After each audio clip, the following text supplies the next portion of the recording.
I mean, that's kind of what this whole episode was about. Is like, oh, what's your favorite hatch? Like, I like green drakes. Like, fish what you like. Yeah. I'd rather just fish them on top. But like, sometimes I want to get them, and so I put on this this dip right here. Every now and then we want to catch fish. Sometimes. Yeah, I know. We need to just cut that one out. Like, oh, I feel dirty just talking about it.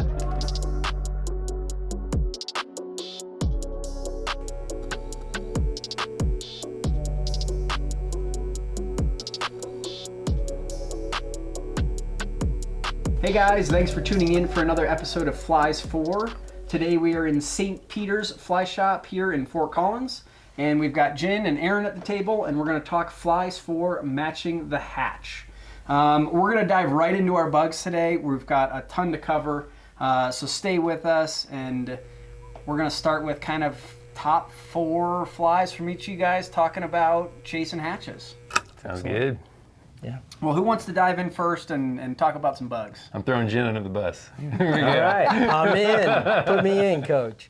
I guess if I had to pick one hatch to talk about, I would do the cliche green drake hatch. It just is that once a year hatch that we all look forward to. It's big bugs and big fish that come up to eat them. And beautiful mayflies. And beautiful mayflies.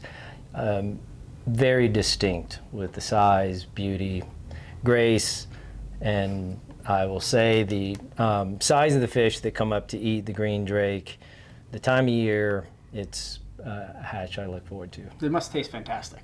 Not so much, actually. Yeah. I've tried a couple. No. Not as good as a salmon, or better. Not as good as a salmon fly, or better. Depends on what kind of chaser you have. Yeah. Understood. Yeah, Understood. for sure. Yeah. So what do you have in your hand there? So one of my favorites for surface feeding would be the film Critic. I think it's just a beautifully designed fly. It looks a little scraggly, but when you think about a drake hatch, because it's midsummer. You don't get a lot of rainy days during a drake hatch. If you can, it's magic. But during the sunnier hatch days, having something that is struggling to get out of a shuck and more vulnerable on the surface really will draw some of those fish, I believe, that wouldn't normally come up on a day like that. And film critic, the name implies like it is stuck in that film, so like kind of between that emergence and full adult state, like you said, extremely vulnerable. Yes, absolutely. So aptly named. I mean, I think that's just one of the other nice things about that fly is the name really does describe what's going on there. So it's emerging, coming up to the top, and it's trying to come out, and all the profile having like a portion of it out of the water and a portion of it sitting in the water.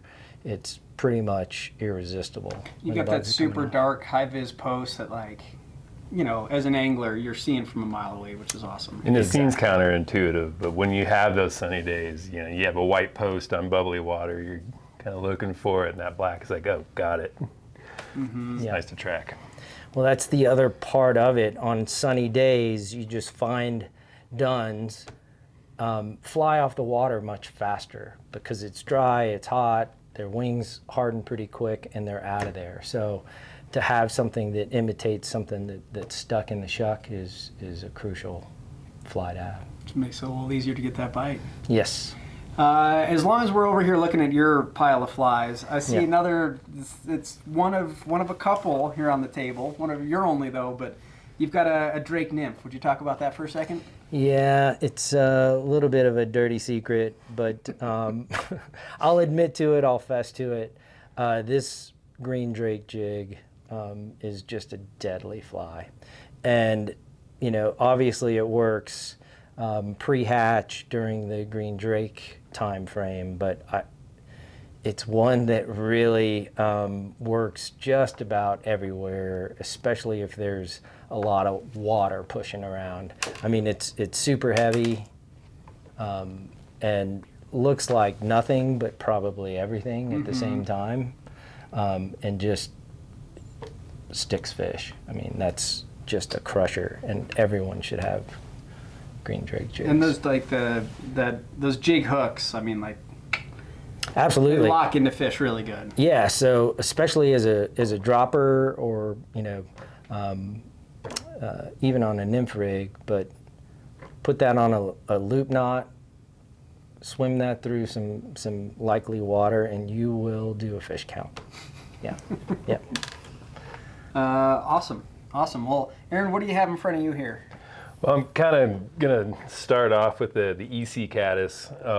It's a fly. As I started really being a customer at St. Peter's, was introduced to me, and I grew up on Elar Catus. My dad fished 3 flies, and it was an Adams, an Elar Catus, and a hare's ear. If they don't eat that, they're not eating today. Yeah. So, I started hanging with these boys a little bit. I got introduced to the EC. And some of those caddis hatches that, sometimes they're brainless. Those fish are eating everything on top. But there's that, second or third fish down the line that just won't eat that elk hair. And when I was introduced to this and kind of learned how to fish it and how to dress it, it's just phenomenal. Such a low profile bug, kind of the opposite of the film Critic. It's a little hard to see, but something that if I have a fish that's being very picky, I will go to that and take the time to dress it properly. So how do you fish it and dress it then? Left us hanging there. Yeah, I know, right? And this, I'm stealing it because I can't remember if it was Jin or another St. Peter's old timer, and I thought he was joking. He's like, "Oh, Aaron, when you fish this, you put a little spit on the antron on the back, and it's going to cock it this way because your spit's going to want to sit." And sure enough, for sure, I will only put floating. Some on the hackle fibers, a little on the deer hair on top, the elk hair on top, and then literally wind up that spit so that thing sits like that. So you're almost tipping it kind of like we are with the film Critic, but really fishing that like low. 100%. Hence the name EC Catus, which is what we understand as emerger cripple caddis. So it's the same kind of idea. Super deadly. You guys are going for the tough fish. Yeah. Well, they're all tough. You've got, speaking of hare's ears, I see one of my favorite hare's ear variations in front of you. Yeah, this would be the HDA Fab variant. And I believe it's Norman McTima pattern. Got to meet him a couple times. Yeah, high desert angler. Everybody asks, what does that mean, HDA? High desert angler. But to me, it's a great searching pattern. I'm not always using it in a caddis hatch, but with the freestones that we have here, the Pooter, Big Thompson, it's this great amalgam of a hare's ear, big soft tackle. It's heavy as heck. And what wouldn't need it? Yeah, pretty much. Nice hot spot on it too. Absolutely. Definitely one of my favorites is, again, shares some of those same properties of Jin's, like that big gold tungsten bead on the jig hook, pretty diverse little bug. Very diverse. Gets down when you need it to. And I'll fish the bigger ones in like a 12 as almost a stonefly. And especially this time of the year when it's big water, you need to get down. Those fish are looking for a little bit bigger profile. It's perfect. Can you talk a little bit on you mentioned the soft tackle, but like the caddis in particular, like what makes a lot of the caddis flies have soft tackle on a lot of the nymphs? Any reason for that when it comes to the stage of that caddis fly? Yeah. From my understanding, caddis are going to be different in mayflies in that they actually will pupate. And then when they are merging up the water column, they've got legs, wings, antenna, a variety of things that are kind of profiled back when you're coming up the water column. And it pretty much imitates exactly what a soft tackle's doing in the water, and all those softer fibers in there are just swimming around. So creates movement, and it triggers strikes for sure. It's crazy fishing like unhackled flies versus hackled, and sometimes that literally is like the light switch to have those in your box. You're like, oh, just took a soft tackle on there. Yeah. Yes. 100%. More anyone movement. That's swung soft tackles too, it's like the movement there is crazy. Absolutely. Letting them just kind of drift up. Well, it also buys you, a few more feet on your drift. It's such a great pattern to have underneath a hopper or something, because as that fly's hitting the end of your drift, you don't have to just get up and cast again. Play with it, let it go, swinging across the run, and we all get the fish. Best fish on the river. Yes, The best. meant to do it. Absolutely meant to do it. You've got a couple more sitting in front of you. Where are we going next? Yeah, just because we were a little bit on that caddis kind of stage of emergence.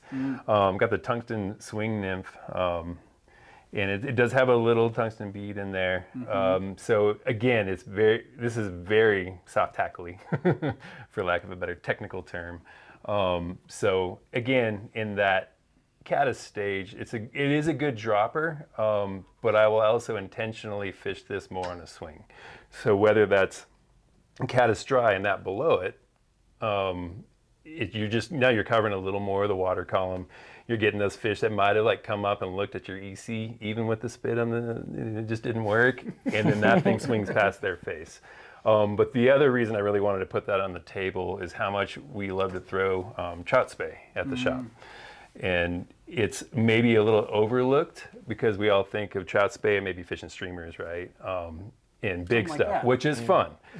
But especially with the rivers we have, we tone everything back. The Poudre River, especially when it gets down in July, August, it's such a fun way to cover a ton of water. You're casting just something totally different.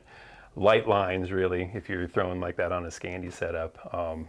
But it's just, the take's different, So it just becomes this other tool to fish in the times where maybe they aren't rising right in front of you.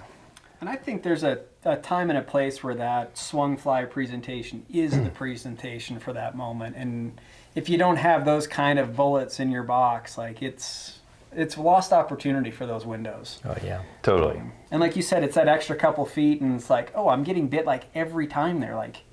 Maybe I should do more of this instead of the last 2 feet of my drift. Light bulb. So definitely. Cool little bug to put on the table for sure.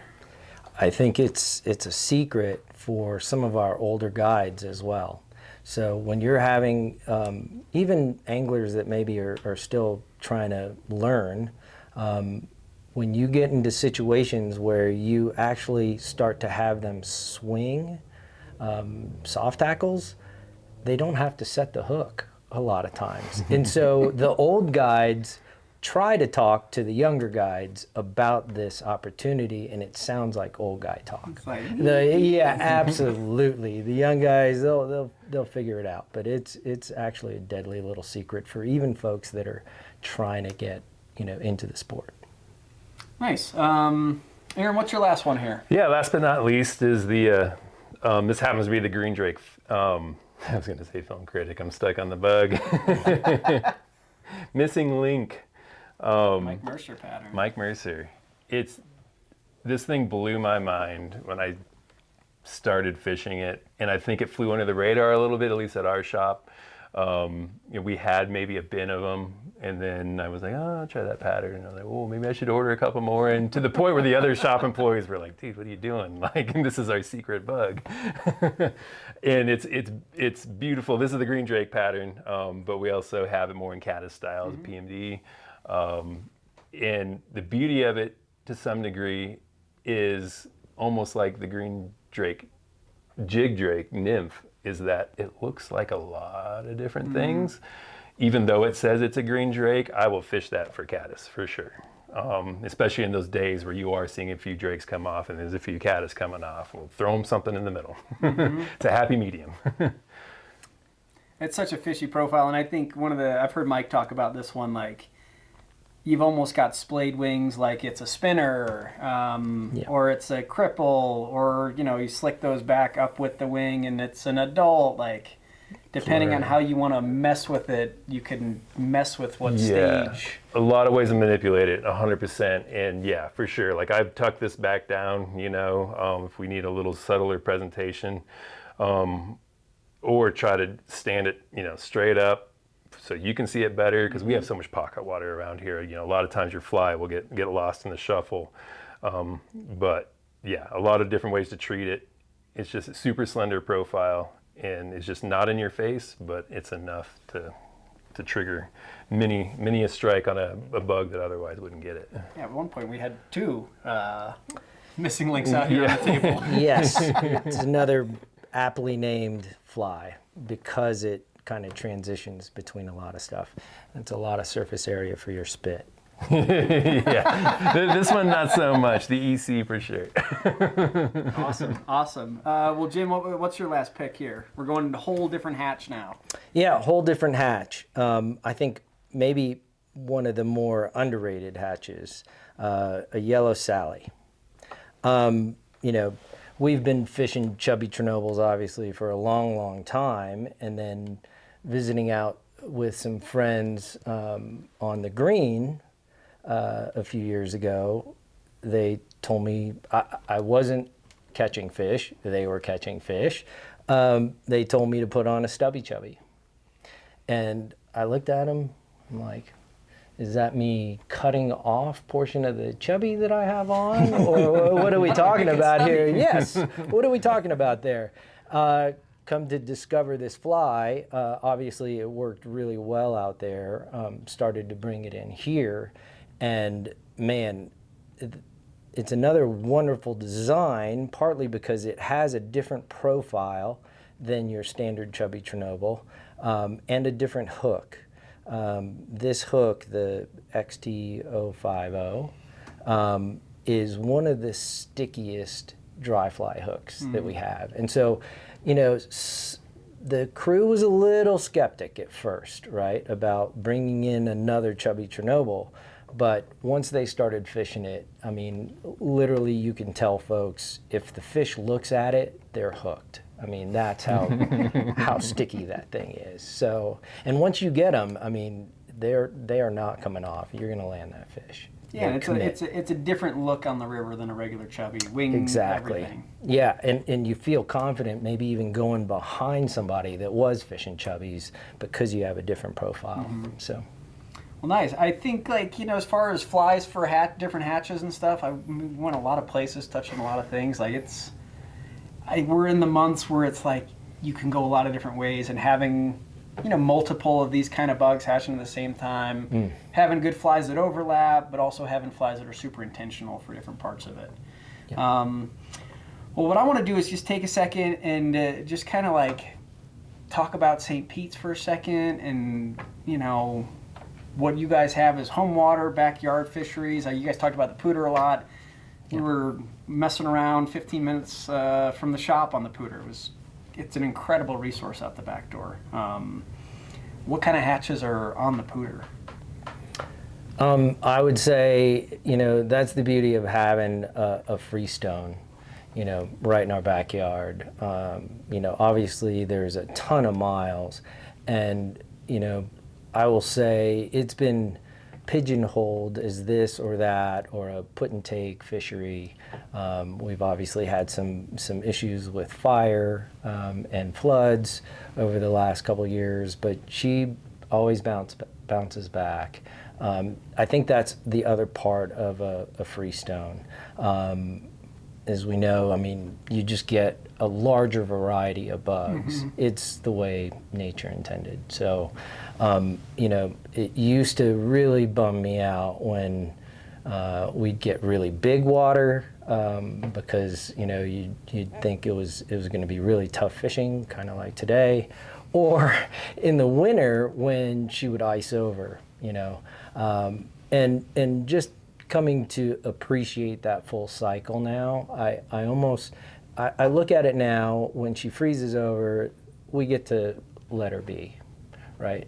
When it used to just be like, oh, I wish I could still fish the Poudre River.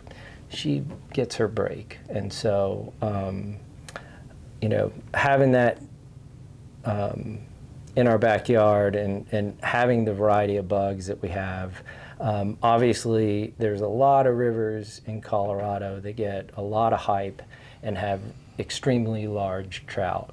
But when you get to see a fishery that's natural, and see that the lower third of the river is different than the middle third of the river, and different from the upper third of the river, right? And so we always break it down from lower, middle, and upper canyon, and there are different hatches there, and I've tried to bring some of the upper bugs to the lower and the lower bugs to the upper. It doesn't work, but enjoying that variety.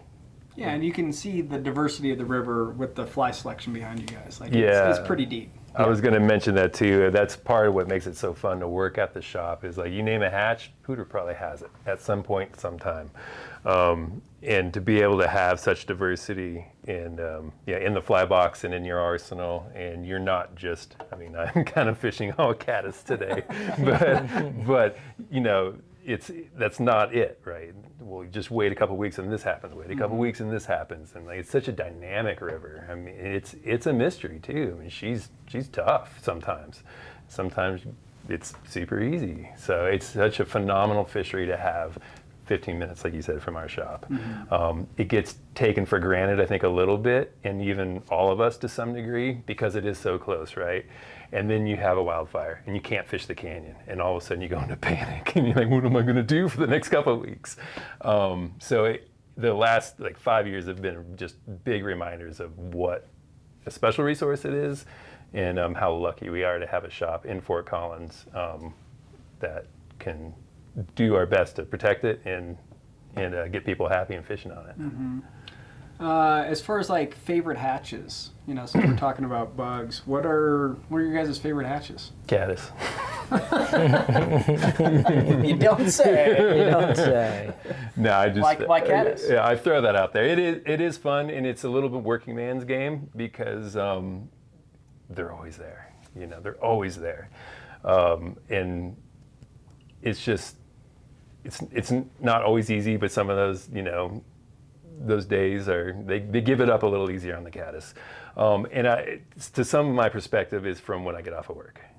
I'm not typically fishing in the morning. Sometimes I do, but in the evening we can go fishing in the evening. And the caddis hatches, if you haven't seen them on the Pooter, can be absolutely phenomenal.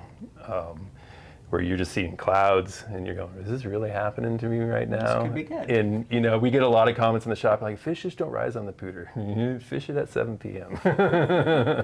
with a caddis, and it's just phenomenal. So that's one of my favorite hatches, and that's, you know, it's why. It's because it's there, it's easy to get to. Jen? I'm going to go back to the green drake. It just has produced some just incredible visuals. Not only from just the bugs being out on the water, but some of the eats that you get. You generally have pretty clear water.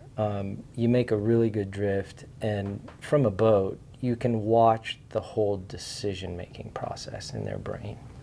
And you get to watch them come up, completely staring at the fly, and make the most confident eat you've ever seen a trout do. And that gets seared in your brain, and then you see the size of fish that come up to eat these bugs. And it's a pretty hard hatch to beat when you hit it right. I mean, there is no visual like it. Yeah. There's maybe a few hatches on the green drake side where you can hear the fish eat it. Yes. Like the chomp of like, you're not getting away. Yeah. It's also, I think, one of those hatches that if you are out on the water during the right moments, you get to the closest you can get to as far as like the number of fish of a certain size in a particular stretch of water. Because when it's proper, it's like every fish of a particular age class is up and eating. And when you see it, it really makes you wonder what you're doing other times of the year, because you start to see how many big fish are in a particular location. So, yeah. So we went a lot of different places with the flies and the different hatches. We're going to talk a little bit about some of the technique. I think unlike some of the other methods, this is like, it's so visual. It's at the surface level, a lot of these hatches, and I think part of that is watching you described it so well with the green drakes, like watching them come up so intentionally to take a bug and return back down to their lie. Like, there's so much that goes into that rise, and like, I think understanding the different rise rings is a big part of fishing hatches. Can you guys talk about some of that with the different bugs and the different types of rises you see out there? Yeah. I can start with Aaron's bugs, actually.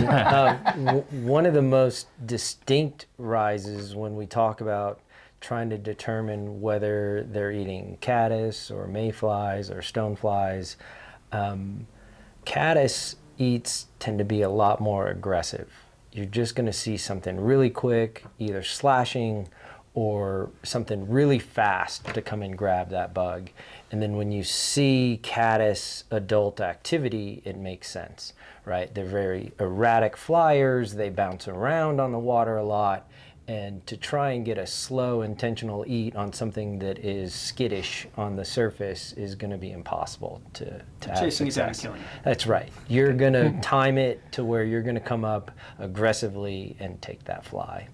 And it's much different than you'll see mayflies that are trying to dry their wings on the surface and fly off, right? So you can time that much easier than you can a caddis bouncing around. If you're talking about being the predator there. Right? Yes, exactly. As a predator, if you see something skittering on the surface, you have no time to gently eat this off the surface. You have to be aggressive and grab it. Yeah. And then when you're seeing fish, let's just go with the slow, gentle rise, right? They're taking mayflies. Sometimes we're just seeing different shapes on the water even. Can you guys talk to those a little bit to understand some of those subtleties really within a slow rise? Yeah, this is one of the big questions we get at the shop sometimes. It could be any time of day, but we get someone that will come into the shop and say they were gulping air on the surface. And you're like, what are you talking about? They were coming up, gulping air it looked like, and going back down. And they're doing it really slow, in really slow water. And we'll ask, well, are you seeing anything on the surface? That's the thing. We don't see anything on the surface. And immediately we go to, these are spent wings or spinners on the surface. So when the mayflies are mating above the surface, a lot of times after mating, the males are pretty much done with their life cycle and they will fall to the water. And instead of when they're first hatching, they'll have upright wings, and we call them sailboats. And that's an easy profile to see if you're looking along the water. When they actually mate and die, they come to the water surface and their wings go out to the side and lay flat on the water. So you can't see anything on the water, but that profile basically is notifying the trout that that bug is not going anywhere. That is a dead, easy bug to eat. So they spend almost no energy coming up to the top, eating those bugs, and it looks as if they might be gulping air. So it's an important one to note, and I think some folks think it's a conspiracy when we say you need this other style of pattern, but it really is one of those, you cannot crack the code without that side profile of your wings out to show that fish that it's a dead bug. It's a tough one to fish too, because a lot of our presentations are going to be upstream, and now you're maybe having your leader drag through that fish that was rising. But as your leader's coming down, that bug might be turning in a natural way. I mean, when a spent wing comes over, that thing there's just no movement. It's the opposite of Jin's suggestion on our salmon flies, right? Yeah.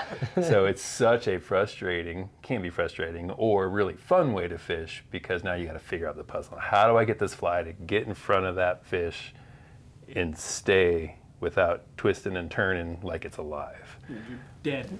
Yeah. Dead. Yeah, you're dead. Yeah. True dead. Yes.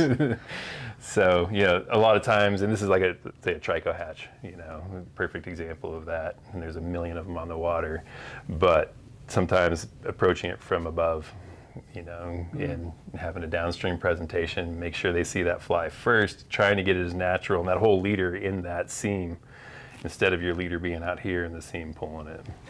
But it's tricky, it's fun. That's a really good point. Just even angle of presentation for Yeah. the different kinds of hatches and bugs you're chasing, stages. You guys have talked a little bit about it, and I know there are books written on this, like truly volumes even, on the different kinds of hatches. Can you guys just kind of like throw out a general understanding of like, stonefly, mayfly, caddisfly, like? Yeah, I think, when we talk about hatches, we go by order, right? So if we're thinking back to biology class, where basically King Philip came over for green spaghetti. In those, you have order being a tier of a division in different bugs. And the 4 we concentrate that are true aquatic bugs in our bug class would be stoneflies, mayflies, caddisflies, and midges, our favorite. The small stuff. The small stuff. But they also Yes. get big in lakes. Yes. Right? Yes. We have big midges too. Giant midges. We do, yeah. And we get that question a lot. We're like, man, there are all these mosquitoes around me, up at the lake, and they weren't biting, but they're huge. I'm like, you try to educate, right? Okay, I'm like, that's a good sign that you're seeing those. Like, those are chironomid, and let's talk about some bugs, to how to fish that. So that's a fun conversation. So we talked about a lot of those kind of moments where they're breaking the surface, and that means we're fishing dry flies, right? The floaty ones. We've got on the table a bunch of products that help flies float, right? We've got natural materials, synthetic materials, and I think fly dressing is one of the secrets of great fly fishing, especially dry fly fishing. And so could you guys talk a little bit about some of the ways you dress flies to keep them riding high, and why is it important to ride high? Yeah. Most of the time it's important to ride high. Great answer. Sometimes we can, mess with that a little bit, but I think Jin had something to put in there on it. No, I think it's not only important for it to ride on the surface when we want that to be our imitation, but it also needs to be sitting correctly. So paying attention to not only that it's floating, but how it's sitting on the water is crucial. And a lot of that will, have to do with your floatant. If your floatants and desiccants aren't drying out the fly after use, they're gonna sit incorrectly, and you might as well not have a fly during some of the dry fly fishing. So when you can spot that from the boat, you either need to bring those in and dress them properly or tie on a new fly. And you may even have the angler false cast a bunch for it to dry out and to throw it back out there. It just depends on the size of the fly, what you're trying to achieve, and how you want that fly to sit. As Aaron said, sometimes sitting in the film, as we talked about with some of these bugs, can be crucial, but a lot of times these dry flies, if they aren't sitting as a maybe brand new fly that just got dressed, the design of the fly and the profile on the water just will not attract a lot of takes. Like, I think the film Critic, to me, or the Catus you pointed out first, are perfect examples where it's like, I don't know, when I dress this, I usually cover up the bend of the hook and I'm just doing the top half, so intentionally, like, I'm forcing. Absolutely. Where a lot of people are just like, oh, throw it in here and coat the whole thing and pitch it out there. Yeah. Totally. We've all done it, right? Oh, You get lazy, you're like, I need to dry this thing out, get fishing again, they're still rising, and then you watch that film Critic lay on its side. Yeah. Yeah, this Why stuff am I will not float. getting bit, right? Yeah, this stuff will float tungsten if Yeah. applied. Yeah. So it'll definitely float a hook and cause your fly to ride crooked and all that stuff in the water. And there are times where that happens even when you're covering it with the finger. So there are times where I'll actually pull over or try and get a little mud, sand, something like that to rub it in. A spit. bit. I need to use the spit. Yeah. When we were in the boat earlier, one of the most popular flies to fish out of the boat, the chub, you had a good little technique to share. Would you share that one with us? Yeah, I think the chubby Chernobyl, obviously a super effective fly. I think everyone now should, if they don't own chubby Chernobyls, should. Super visible, rides really high in the water. The problem is when you want to dress it with, say, the liquid shake, there's this giant poly wing on the top. So I used to just dunk it in there and then pull it out and fish it. And of course, the poly wing would grab about a third of the bottle, splash it all over myself, and then I would run through a bottle of the liquid shake way too fast. So I've started to hold this poly wing as the handle and then just dipping the underside of the foam in the body. And then wringing it out over the side and then letting it dry. Putting it on the poly wing really doesn't help unless you're, trying to drown the thing. So, Good way to save some floating. yes, Yeah. a great way to make the liquid shake last much longer. And then a lot of times we're using, the dry shakes here after we've caught a couple fish on it, or if it's not floating as high as we would like it to see. You guys talk about, we've got an applicator version and a non-applicator, how you would use those two differently. Yeah, to some degree, how I approach it, this is the fly dryer. Let's get that thing in there, let's get it dried off. If you don't want to take off a fly and put on a new one, it's obviously gonna dry up the fly. It leaves basically this powder left on it, which you can blow off. And if you're fishing a fly like the Elar Catus or the film Critic, you kind of want to take the rest of that powder off, so the whole thing doesn't just sit on top of the water. I use a lot of the brush-on applicator on CDC, which we didn't bring up to display here, but great example. And one I probably should have put on there is Craven's mole fly, which is probably actually one of my favorite flies ever, and it's just such a great ace in the hole. But you go and put it, some dry magic on it, some gel, and you've just ruined that fly. So that's something we try to tell somebody in the shop. You want this fly, this is going to kill it on a midge hatch or a blue wing hatch, but this is how you dress it. And the applicator is just perfect to keep that CDC Fully open, Fully all open. those little particles Yeah. floating high. Yeah. Yep. Well, sweet. Different kind of floating for a lot of different applications. Absolutely. Well, we're gonna wrap up. What can people do if they have further questions? Where can they get a hold of you guys? Yeah, our shop email is shop@stpetes.com. Our website is stpetes.com. We have 2 locations here in Fort Collins.